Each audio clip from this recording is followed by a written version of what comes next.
Hi, everyone. Welcome to Ask 5, Season 2. I'm Monica Molinaro, your host, and today I'm joined by Ethan. Ethan, first, I want to say thank you so much for joining me. And second, I want to say, do you mind introducing yourself to our audience? Yeah, absolutely. So my name's Ethan Bazos. I'm a PhD candidate at the Institute of Health Sciences Education here at McGill University. And I have a background in clinically oriented anatomy. Great. Thank you so much for joining me for this very first episode of Season 2. Do you mind introducing the question that our 5 were asked? Sure. How do I work with people who work or think differently than I do? Great. Let's see what our 5 had to say. Awesome.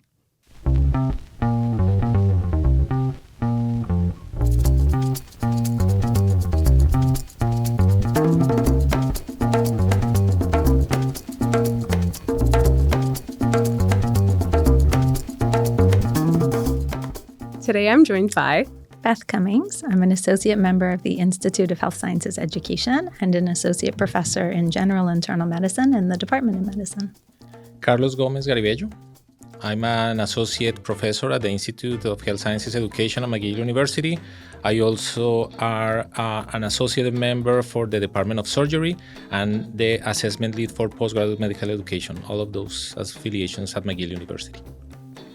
Hi, I'm Thirusha Naidu. I'm a clinical psychologist by training, but currently I'm Canada Research Chair in Equity and Social Justice in Global Medical Education at the University of Ottawa.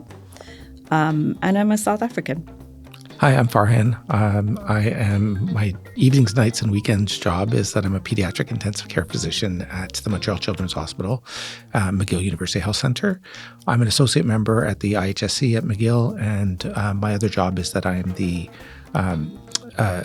Director of Assessment and Certification / Examiner-in-Chief at the Royal College of Physicians and Surgeons of Canada. Aliki Thomas. I am an occupational therapist by clinical background, so that's many, many, many years ago. But I am now an associate professor in the School of Physical and Occupational Therapy at McGill University. I also hold an appointment at the Institute of Health Sciences Education in the same faculty of Medicine and Health Sciences at McGill. And I am also a researcher at the Center for Interdisciplinary Research in Rehabilitation, so one of the largest rehab research centers in the country. I think that's who I am. How do I work with people who think differently than I do? So I actually think that's like the most exciting part about work, I guess, in general, and research in particular, is the idea of exploring ideas with people who are going to think about the same thing in a different way, or even people who are going to think about different ideas or angles that I've never considered. I think the key to doing that successfully really comes down to first being truly open and having conversations that are really about exploration and not kind of thinking you're going to convince someone else to see it your way, but actually trying purposefully to explore things from multiple angles. That can sometimes get a bit tricky because eventually you have to pick an angle when you're going to actually do the project. But I think it leads to richer discussions, which then let you pick the angle that you actually think you can collectively work towards. And how do you think then, having those conversations about picking that angle, how would you approach those conversations when you're coming from possibly a completely different perspective or epistemology than some of your counterparts on that project? How do you go about and start those conversations and have those conversations? So sometimes it's about, I think, starting with words, because we all assume words mean a certain thing, but actually the words are really grounded in the theoretical framework you're coming from or the discipline that you've been studying in. And I think if you kind of start with that and make sure that when someone says something, you've understood it the way they mean it, I guess that's the most important thing. Sometimes those conversations are really tricky when you're working actually with an expert group of collaborators, because everyone wants to hear what everyone else has to say, which means no one wants to talk first. It's actually the opposite of some rooms where everyone's trying to be heard. So I think it's really about kind of plotting a way to say, okay, we're going to discuss this idea. When I say this idea, this is what I mean by it. This is what I'm trying to express. What words would you use for that? Or what does that conjure up for you, or what does that mean for you? And sometimes have really high-level discussions about it, something that seems really abstract before you narrow it to the concrete. From there, on top of that, I have another follow-up question, and that is, have you ever worked on part of a team or been a part of a team where those perspectives or the way that people think are so far apart from one another that sometimes it's hard to reach that consensus? Or do you feel like, well, the team you kind of joined in the first place, yes, you may have different perspectives, but ultimately it's relatively easy or just a matter of conversation to reach that midpoint or that consensus point? I think sometimes it's a little bit of both. Like sometimes we don't have to agree that this is the only way to see it, but we just have to agree it's the way forward for this particular project in this particular time. And doesn't mean that the other perspectives or ways of seeing don't matter that much. And sometimes I think it's also okay to decide that you don't agree with the direction a project's taking, have some really interesting conversations, learn some things, but then walk away and not engage like even deeper in the actual work because it's taking a direction or a framework that's kind of too far removed from what you're comfortable with or what I'm comfortable with, I guess I should say. And I think sometimes also recognizing what my role is in the particular project can help. So on some projects, I really feel I have a role to play in setting the theoretical framework. And in others, it's really about trying to make sure that we express it ultimately in a way that just us simple doctor folk are going to understand in the end, or whoever the end user is going to be. And I'm about making sure what we're doing is pragmatic or translatable. And I think kind of also understanding your role in a particular project makes it easier to accept if it's not maybe the theoretical framework you would have picked or the lens you would have necessarily used, that using a different lens but then applying your own expertise to it can actually add something really valuable to the project. You also bring up a really interesting point, and that's kind of there's two kinds of perspectives you can go into a project with. You can go with your personal perspective that's been founded and shaped over time, and you can go in with your research perspective. Sometimes those are the same thing. Sometimes those might be a little bit different. But the importance is going with the perspective that ultimately would suit the success of the project. Yeah, I agree for sure. And I think it's also about knowing when a project's not going to be successful or when your contributions to the project aren't actually going to be helpful because what you can bring isn't what you need. I think we're all busy enough that devoting energy to something that you know is going to go nowhere isn't worth it. But having those really difficult conversations when you know the output is going to be fabulous in the end is absolutely worth it, even if it takes a really long time to get there and a lot of sometimes really animated discussions to kind of land somewhere that you feel aligns enough with either what you think is personally important or the research lens that you like to use or feel is best suited. And sometimes it's okay to pick and choose. Sometimes you get both. Sometimes you get one or the other. Sometimes I get none, actually, and I'm there just to learn. I say this is like so far removed from anything I know anything about. Not really sure why you invited me, but man, is this cool, and I'm learning a ton of stuff. So if you don't mind, I'll stick around. And they go, yeah. I'm like, okay, I'm in. I mean, that's the reality of life. That's the reality of research projects, I think. And I think that that's something that probably you want to have, a research team that is as heterogeneous as you can. Obviously, it's important to have a clear understanding of the different roles and responsibilities. But I think that the richness of research comes from the team and the different perspectives that everybody provides.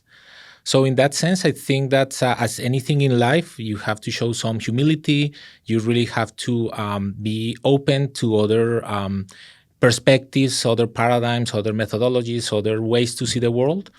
And I think that it's always important to understand that we have different expertises, and it is not that one expertise is better than the other, but how we can complement each other perspective in order to understand better that we are exploring, that we are trying to understand in our research project.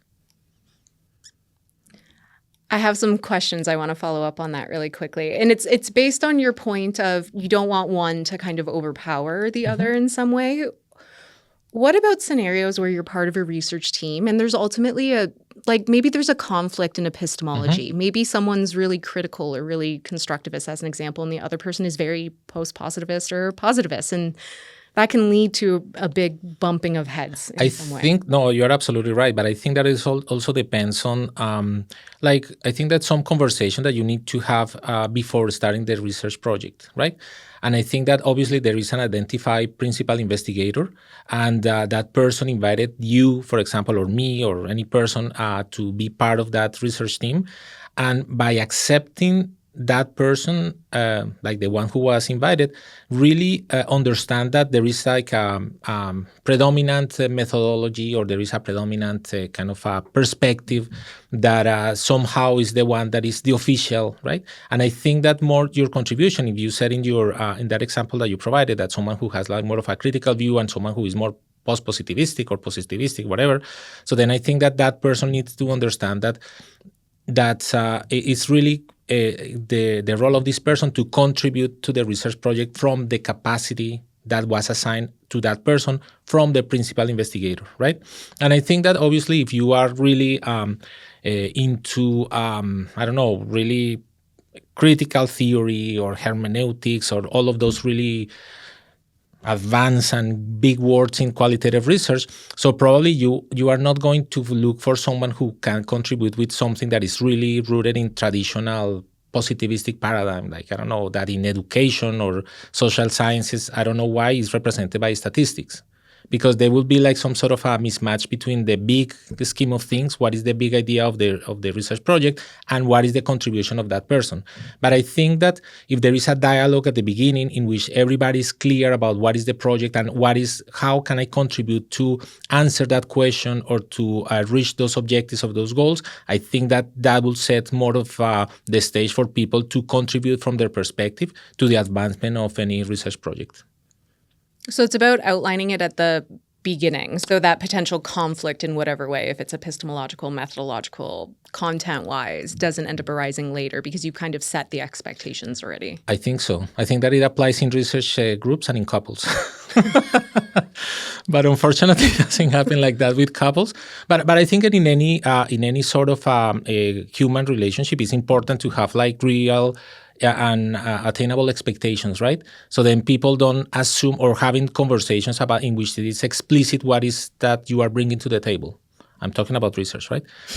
Couple. Definitely. So then, because then that will set really the tone of the conversation, and it's going to avoid probably, I don't know, when there is like, I don't know, publishing a paper, the order of the authors, or when there is some sort of, budget that needs to be, spent, but there is no clarity. So then people already know from the get-go what is the predominant idea, how is my contribution going to inform to attain that the research goal, that then the conversation at any stage is going to be facilitated by that clear and common understanding of what is my contribution to any research project. How do I work with people who think or work differently than I do? I think it's really important to work with people who think and work differently, because that is exactly the thing that makes you grow as a person. So to work and think differently, I think it's important, and I get this from working in clinical psychology and training students, that if you think about basic human interaction, and there's a psychologist called Carl Rogers who developed the idea of humanistic psychology, and he talked about these principles, which is respect, genuineness, unconditional positive regard, and this is the way you should be interacting with people. So genuineness is being authentic, being yourself, and using your internal compass as a way to gauge what is going on in relationships and within yourself. Respect is just good manners and monitoring your behavior and thinking about what you do with others. And unconditional positive regard is a really phenomenal concept, which is universal. And this might sound way out there, but this is what really works for me. And it doesn't sound like a research kind of relationship, but it really is, and this is what I use. Unconditional positive regard is a phenomenon where you see the human in another person, that you notice that. And this is a concept that exists in a couple of different areas. One is in the concept of namaste in Hinduism, and namaste means the divine in me greets the divine in you. And how wonderful is that? It is that you see spirituality, sacredness in other people. There's another similar context in the province that I come from, which is KwaZulu-Natal in South Africa. And we have a concept called Ubuntu, which is not just humanity, but seeing the human in another person. And the phrase that they use is umuntu gumbuntu gabantu, which is a person because of other people. So you're an interviewer right now because you're interviewing me. Your status as that exists because you're interviewing me. So a person is a person because of other people. And then the New Zealand Maori, Maori people of New Zealand have this other concept called mana akitanga, which is the same thing, is that humanity exists in other people. So Carl Rogers was saying it. Maybe I think it was in the 60s that he developed the concept, but he wasn't developing a concept. This unconditional positive regard exists. And it's even become more important now when we look at working across people that we're different to, because it's important to see the person inside the researcher or the student or the patient or the professor, even if they're different from you. I know that was a long answer, but it's a really important concept to me, and that's the guiding kind of light that I use when I work with other people. I think the way to think about it is, how lucky am I to work with people that think differently than me? So if you're working in that context, try to think about the errors that humans make in their decision making. And there's a great book called Decisive that I'd recommend to people to take a peek at. But can you imagine if there was a situation where the court of law, I went in and I'm pleading my case. I put up 20 PowerPoint slides. The judge asked me a few questions, and then the judge determines that I win the case because I've presented those 20 slides and I answered those questions appropriately. That's the way we run academics. That's the way we run leadership. But that isn't due process. And when you have the opposite point of view, you can actually help and improve things. So in the book Decisive, what they talk about is that the common errors that humans make consistently are that we don't widen our options. We narrow them down too quickly. The next thing we do is, rather than saying what contradicts what I'm thinking about, we go out and we try to find the things that confirm it. So we go through a confirmation bias and only listen to that information that affirms it. The next thing may not apply entirely to research, but I have seen it apply on occasion, is when you're thinking emotionally. So separate yourself from the acute emotional event and don't make those sorts of decisions in that. Step away from that. The last one, which is actually really interesting, and I've seen this happen many times, research-related and leadership-related in people's jobs, is that they don't actually set a tripwire to say, how do I know if I am wrong? And they commit to it, and it's like a poker player that is pot committed and says, I can't get out of this. What you need to do to make good decisions are widen your options. Look at things that contradict what you want to say. Take the emotion out of it and think more logically, or at least the acute emotion. You've got to be passionate about it, but the acute emotion that may change your decision-making, pull that out. And the last is set up tripwires to know that you're going down the wrong pathway. And that really helps people to get through and make appropriate decisions. You'll still make the wrong decisions in life, but at least you're doing them the right way. And the thing that really showed this to me was what they did was they looked at studies where people had are we going to do this option or are we not going to do this? And when you had that, when you go to do it, 50% of the time you fail. When you go out there and say, I've got two or more options, then you only fail 33% of the time. So really, by broadening your options there, you start to think better. And so, when working with people that have different points of view, I'd suggest you really incorporate them. If you're working on a project, an innovation, maybe even research, you may want to take the time to think and say, okay, well, rather than developing one thing, what are two or three things that we can look at and think through and debate those a little bit more thoroughly, When you do that, people aren't as wed to that single option, and they make that decision more appropriately with a bit of time. The one thing that I want to follow up on are, what are these tripwires? Like, how would you conceptualize these? What do they look like? What are these steps that you're taking? Yeah, so you'd set up something to say, and this, I've not applied this really to research. I've really applied this to work that you're doing in terms of education and educational innovation. Say at 6 months into this or at 12 months into this, for this to be going in the right direction, what do we need to see? For us to be for our assumptions to have been incorrect, what would we see that would make us change pathway? So I work at the Royal College. Competence by design was a beautifully conceptualized idea. I think that we've moved it forward in very positive ways, but there have been some challenges. And I think had we set up some tripwires along the way, it would have taken less time to say, okay, there are issues here. We want to pivot and move to a competence by design 2.0. I think without setting up those tripwires, we ended up going longer than we necessarily should have. And I think that ends up being a challenge for faculty, learners, all of that, where I think we can, accepting the principles, accepting what we really want to achieve, say, hey, these things work great. These things don't work quite as well. How do we want to do that and move and change? Right. So it also includes having a conversation at some point and setting those goals together and kind of establishing the relationships, but you're also having conversations about the shared goals in those relationships. 100%. And what are the expected outcomes?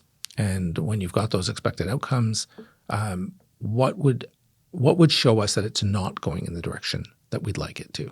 And at the beginning, set those up and say, if these things are happening, that tells us that we're not going in the right direction, and perhaps we should stop or pivot. Okay, so that's a really good question. The first thing I would say is, do I not? So I'll just add a little bit to your question. So first of all, I actually really appreciate working with people who think and work differently than I do. Over the years, I've noticed that crossing disciplines, crossing research paradigms, crossing fields only contributes to enriching the research that I do. My work has lots of complex layers to it because of the fact that I look at how people, clinicians in particular, engage with different sources of knowledge and evidence within complex and rapidly shifting practice settings. So it is very important to align myself and to work closely with researchers from other disciplines. And so how do I do that? I usually seek it out. So I actually look for a sociological perspective or an epidemiological perspective or somebody who's in organizational management who understands how organizations work.